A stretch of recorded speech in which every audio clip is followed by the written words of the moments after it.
পুড়ে যাওয়া garlic ব্রেডের recipe. High, আমার ডাম লাইফে সবাইকে স্বাগত। আমি বেসিক্যালি গানের ভিডিও পোস্ট করি, কিন্তু আজকে হঠাৎ করে আমার গার্লিক ব্রেড বানাতে ইচ্ছে হয়েছে। আমি ইনস্টাগ্রামে আর ইউটিউব শর্টসে এই রেসিপিটা এত বেশি দেখে নিয়েছি যে আমি না বানিয়ে থাকতে পারলাম না।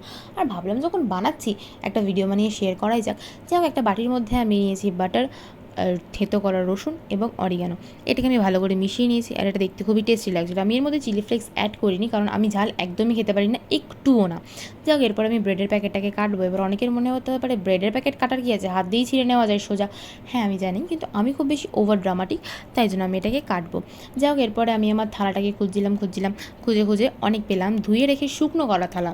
ঠিক আছে, এরপরে গেস হোয়াট, আমি কী করলাম, আমি থালাটাকে আবারও ধুয়ে নিয়েছি। এখন থালাটা জলে চ্যাপচ্যাপ করছে, আমার এক হাতে পাউরুটি আর এক হাতে জলে চ্যাপচ্যাপ থালা। যাই হোক, সেটাকে আবার মুছে শুকনো করে রাখলাম। আমি ব্রেডের মধ্যে বাটারটাকে ভালো করে লাগিয়ে নিয়েছি, আর এটা দেখতে ভীষণই টেস্টি লাগছিলো। আর এই টাইমে আমার এক্সাইটমেন্টটা শুধুমাত্র আমিই জানি যে আমি কতটা এক্সাইটেড ছিলাম। এরপরে আমি চিজের প্যাকেটটা খুলে নেবো। আমাকে চিজের প্যাকেট খুলতে গিয়েও স্ট্রাগল করতে হয়েছে, আমি জানি না কেন, যে চিজের প্যাকেটটাকে আমি খুলতেই পারছিলাম না। আমি অনেক চেষ্টা করে লাস্টে গিয়ে খুলেছি। এরপরে আমি এই ব্রেডগুলোকে সেঁকতে দেবো।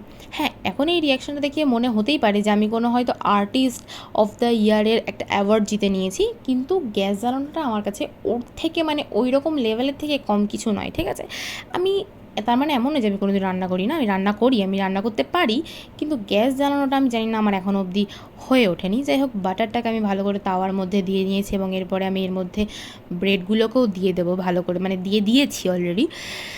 এরপরে আমি অপেক্ষা করছি হচ্ছে এইগুলোর তৈরি হওয়ার। আর এই মুহূর্তে আমার এক্সাইটমেন্ট লেভেলটা যা ছিল শুধুমাত্র আমিই জানি। আর এখানে এসে আমার সব এক্সাইটমেন্ট লেভেল নেমে গেছিলো, কারণ সত্যের সম্মুখীন আমি হয়ে গেছিলাম। এটা পুড়ে গেছে। ঠিক আছে, আমি জানি না আমি কী করে খাবো, কিন্তু আমাকে এটা খেতেই হতো, না খেলে হতোই না। তো যাই হোক, আমি এটা খেলাম। অতিরিক্ত জঘন্য খেতে ছিল এটা, কিন্তু আমি যে বললাম আমাকে খেতেই হবে, তো আমি ভাবলাম কিছু সস দিয়ে ট্রাই করা যাক। কারণ কোনো কিছু খেতে ভালো না লাগলে আমি একটু সস মিশিয়ে নিই। আমার কাছে সব কিছুর সলিউশন এই সসই। তো সস মিশিয়ে দেখলাম এটা সস দিয়েও খেতে ভালো লাগছিল না। আমার মনে হয় যদি সস না যদি পুড়ে না যেত তাহলে হয়তো ভালো লাগতো, কিন্তু এটা এত জঘন্য খেতে হয়েছিল।